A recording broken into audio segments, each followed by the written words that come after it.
ಅವಾಗೇನು ಕಡಿಮೆ, ಈ ಗೊಂಬಿಗುಡ್ಡನ ಬಂಗಾರ ಮಾಡ್ಬೋದು.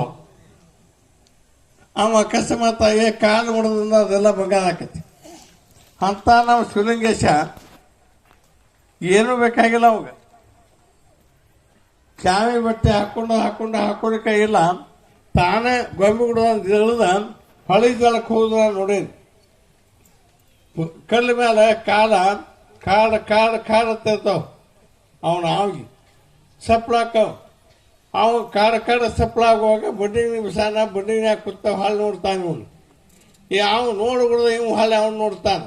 ಅವಾಗ ಎಷ್ಟು ಹಚ್ಚೈತಿ ನೋಡು ಹೆಂಗೈತಿ. ಅವ್ ನೋಡ್ಬಿಡ್ದ ಇವ್ ನೋಡ್ತಾನೆ. ನೀವು ತಮ್ಮ ಬಾವು ಅಂದ್ರೆ ಬರಂಗಿಲ್ಲ. ಅವ್ನು ನೋಡ್ಬಿಡ್ದ ಅವನು ಡುಬ್ದಾಗ ಕಂಡದ. ಅವನು ಏನು ಇವನು ಡುಬ್ದಾಗದಾವು. ಅವಿಗೆ ಮೇ ತುಂಬ